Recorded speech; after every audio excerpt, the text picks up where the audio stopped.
Live from downtown Detroit, home of WDIV and Click on Detroit, Local 4 News at noon starts now. Today, Governor Whitmer is reflecting on her Democratic National Convention speech, what she believes is a key issue in the 2020 election. But first, the U.S. Postmaster General agrees to testify at an emergency hearing on Capitol Hill as the backlash grows against changes that could potentially impact the election. He's doing everything in his power to try and sow doubt and undermine the vote. In the meantime, local officials are gathering in Southfield to bring attention to what they say are efforts to undermine our democracy. And that protest tops our news here at noon. Thank you for joining us. I'm Evrod Cassimy. Here's what we know so far. The U.S. Postal Service recently sent detailed letters to 46 states and Washington, D.C., warning that it cannot guarantee all ballots cast by mail for the November election will arrive in time to be counted. This comes as changes in mail operations, including eliminated overtime and reductions in mail sorting machines, were put in place by the president's hand-picked Postmaster General, Louis DeJoy. The moves cause concerns because the president has criticized mail-in voting. Due to the pandemic, the success of the 2020 presidential election could hinge on the U.S. Postal Service. Let's get out to our Larry Spruill. He joins us now live with a look at how officials are bringing the late John Lewis into the conversation. Larry?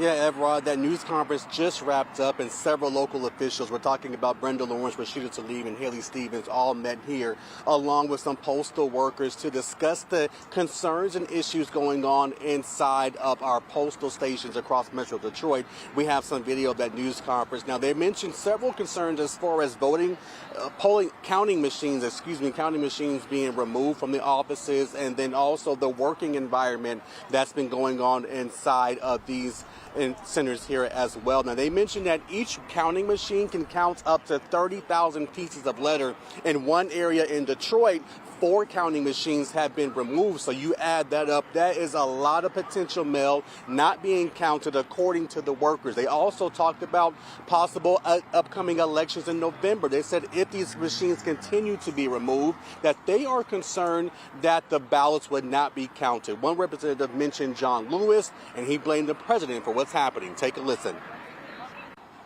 John Lewis, our friend, who dedicated his life and literally risked his life in order to guarantee that people have the right to cast their ballot.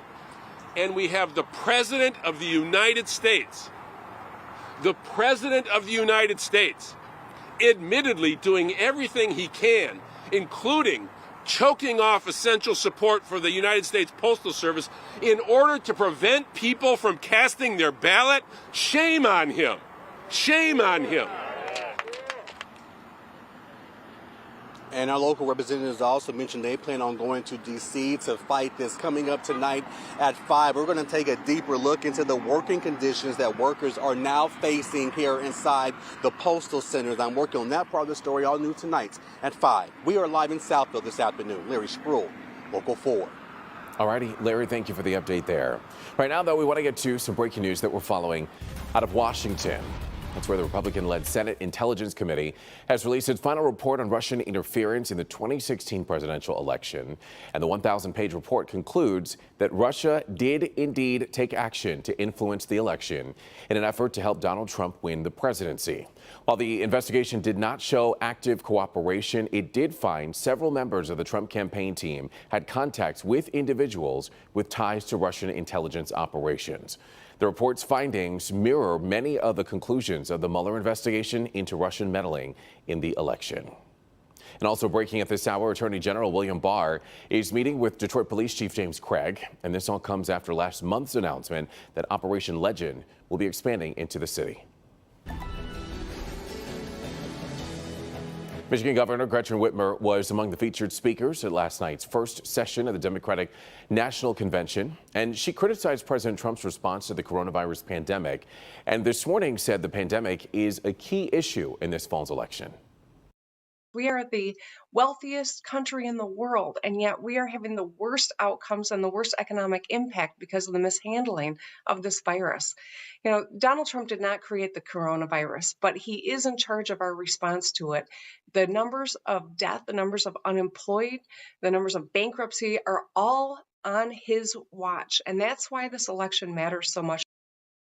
The governor said that she was flattered to have been considered for vice president, but she says that she's happy with her dream job as governor of Michigan and looks forward to having two best friends in the White House next year.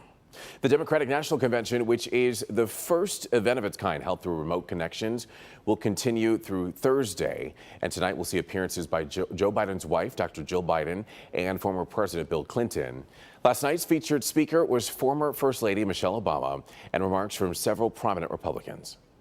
I'm a longtime Republican. For me, the choice is simple. I'm with Joe. Joe Biden is a man for our times. This isn't about a Republican or Democrat. It's about a person decent enough, stable enough, strong enough to get our economy back on track. The Democratic National Convention wraps up on Thursday with Joe Biden's acceptance speech. The Republican National Convention takes place next week. Well, today is an important day in United States history. It marks 100 years since the 19th Amendment was ratified, granting women the right to vote. It took decades of pressure and protests to win that right. However, it is still important to note that there were several issues. The amendment secured voting rights for white women. Black women, Native American women, Asian American women, and Latinos were still blocked from voting for years and even decades after 1920. In the meantime, today, President Trump announced that he is pardoning Susan B. Anthony, who was arrested for voting in 1872 when only men could vote. And checking today's coronavirus headlines here in Michigan, the state reporting 465 new cases of COVID-19, and there's one additional death to report. Across the country, the United States surpasses 5,400,000 COVID-19 cases. More than 170,000 people have died in the U.S. from the virus, and these are numbers coming in from the Johns Hopkins University database. COVID-19 is now the number 3 cause of death here in the U.S. More than 1,000 coronavirus deaths have been reported nearly every single day this month alone. Dr. Anthony Fauci also is warning that many who tested positive could see long-term problems.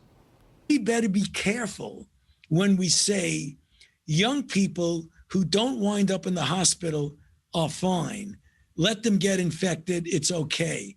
No, it's not okay. Health experts continue to ask Americans to wear a mask when in public spaces and to trust the science. Right now, though, we want to take a quick look at our forecast as we take a look outside at our beautiful Detroit skyline. Meteorologist Brandon Roos standing by with a look at how things are faring for today. Brandon? Looking great, feeling great.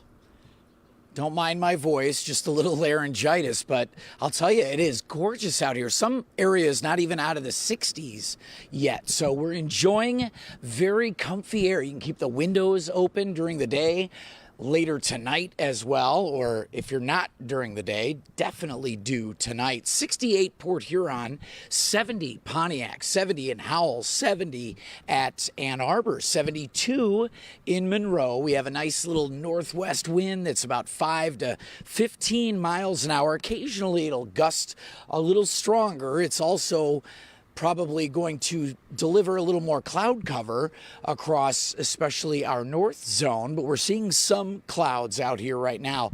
77 degrees, other than an isolated shower in our north zone that would be more like a spritz or two. Really don't have much going on today. So we'll look ahead, 7-day forecast. Any shots for rain, we will look for it for you coming up. All right, Brandon, thank you. We'll be checking in with him again shortly. Right now, though, we want to talk about education and the package of bills that will allow districts to decide whether to reopen for in-person learning. That's expected to be signed into law by Governor Whitmer. On Monday, the House sent the bills to the governor's desk, and under the plan, funding for districts will basically stay the same, with attendance being counted as students who are physically in class or participating virtually. School districts will also receive an additional $583 million, with more than $50 million of that money intended as hazard pay for teachers. Districts say that they're doing the best they can to make the school year as normal as possible for everyone.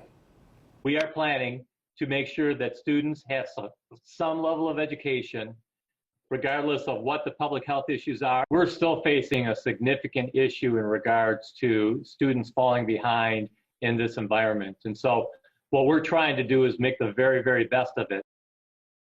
And if you'd like more information about the plan in your district or really any other district, our team at clickondetroit.com has compiled a list of every school district here in Metro Detroit and their plans for the new school year. You can find that right there on the top of the Return to School page.